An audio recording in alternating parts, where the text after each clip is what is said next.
मैं 40 साल की एक खूबसूरत औरत हूँ। 2 जवान बेटों और एक प्यारी सी बेटी की माँ हूँ।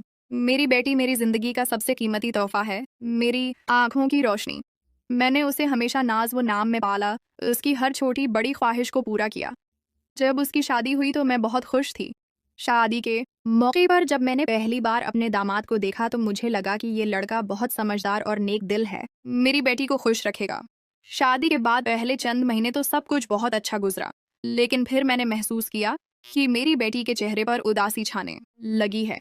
जब भी वो मैके आती, इसकी आंखें नम रहती। मैंने बार बार पूछा कि क्या मसला है, लेकिन वो कुछ न बताती, बस मुस्कुराकर बात को टाल देती। एक दिन मैंने फैसला किया कि अब मजीद खामोश नहीं रहना। मैंने अपने दामाद को घर बुलाया। वो दिन मेरी जिंदगी का सबसे मुश्किल दिन था।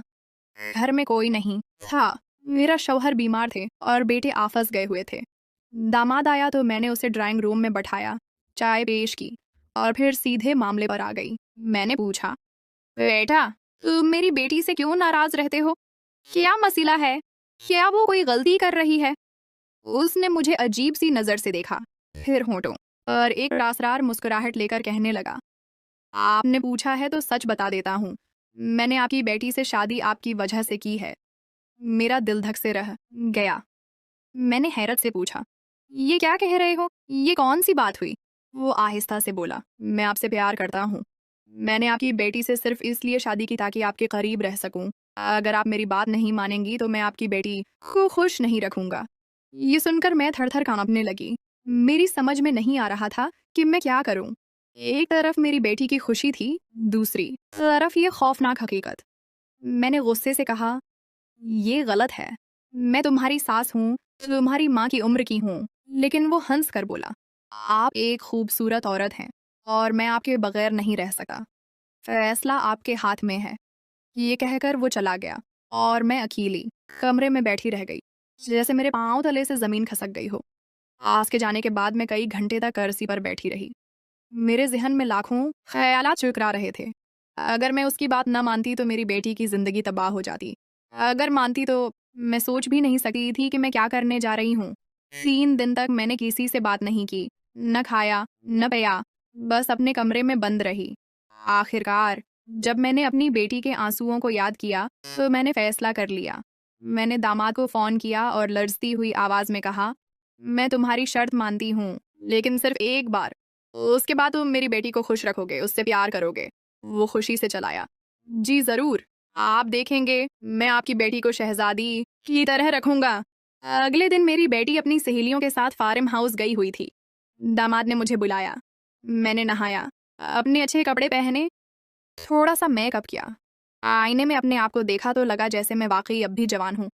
घर से निकलते वक़्त मेरा दिल ज़ोर-ज़ोर से धड़क रहा था। क्या मैं सही कर रही थी? लेकिन फिर बेटी के आंसुओं का ख़्याल आया तो मैंने अपने आप को तसल्ली दे ली। दामाद के घर पहुंची तो उसने दरवाज़ा खोला। इसके चेहरे पर अजीब-सी चमक थी। उसने मुझे बेडरूम में ले जाकर बैठाया। कमरे में हल्की रोशनी थी, खुशबू फैली हुई थी। मेरा दिल तेज़ी से धड़क रहा था। मैंने काँपती हुई आवाज़ में कहा, याद रखना, ये सिर्फ़ एक बार होगा। इसके बाद तुम मेरी बेटी से प्यार करोगे। वो मुस्कुराकर बोला, जी माँ, आप फ़िक्र ना करें। इस दिन के बाद सब कुछ बदल गया। मेरी बेटी खुश थी। उसका शौहर अब उससे बहुत प्यार करता था। घर में खुशियां लौट आई थीं। लेकिन मैं जानत थी कि ये खुशियां एक भयानक हकीकत पर मबनी थीं। हर बार जब मेरी बेटी अपने शौहर के साथ मुस्कुराती नजर आती, मेरे दिल में एक हिंजर सा चबता। क्या मैंने सही फैसला किया था? क्या मेरी बेटी की खुशी के लिए अपनी इज्जत को कुर्बान करना दुरुस्त था? दामाद अब अक्सर हमारे घर आने लगा था। हर बार जब वो आता, इसकी नज़रें मुझसे चार होती, तो मैं काम उठती। वो छोटी-छोटी बातों में भी मुझे तन्हा पाकर मेरी तरफ बढ़ आता। आज आप बहुत खूबसूरत लग रही हैं। आपकी मुस्कुराहट मेरी ज़िंदगी की रोशनी है। ऐसे फ़क़रे वो बार-बार दोहराता। मैं चाहती तो उसे डाँट देती, लेकिन फिर बेटी के चेहरे का ख़्याल आता और मैं खामोश हो जाती। एक दिन मेरी बेटी ने मुझसे कहा, अम्मी, आजकल आप कुछ परेशान सी लगती हैं। क्या बात है? मैंने झट से मुस्कुराकर कहा, कुछ नहीं बेटा, बस थोड़ा-सा सिर दर्द है। लेकिन अंदर ही अंदर मेरा दिल रोता रहा। मैं अपनी बेटी को सच बताना चाहती थी, लेकिन खौफ ने मुझे रोक लिया। अगर ये राज खुल गया तो मेरी बेटी की जिंदगी तबाह हो जाएगी। शाम को जब सब सो चुके थे, मैं अपने कमरे की खिड़की के पास खड़ी चांद को देख रही थी। मेरी आंखों से आंसुओं की एक लड़ी गिर गई। मैंने अपने आप से पूछा, क्या मैं एक अच्छी माँ हूँ? क्या मेरी बेटी अगर सच जान ले तो मुझे माफ कर पाएगी? लेकिन जवाब किसी के पास नहीं था। अगले दिन सुबह मेरी बेटी ने मुझे गले लगाकर कहा, अम्मी, आप दुनिया की बेहतरीन माँ हैं। उसके ये अल्फाज सुनकर मैं फूट फूट कर रोने लगी। वो हैरान होकर बोली, अम्मी आप क्यों रो रही हैं?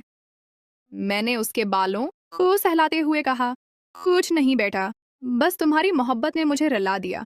लेकिन अंदर ही अंदर मैं जानती थी कि ये मोहब्बत एक झूठ पर कायम है, एक ऐसा राज जो शायद कभी ना खुले, लेकिन जो हमेशा मेरे दिल को खाता रहेगा।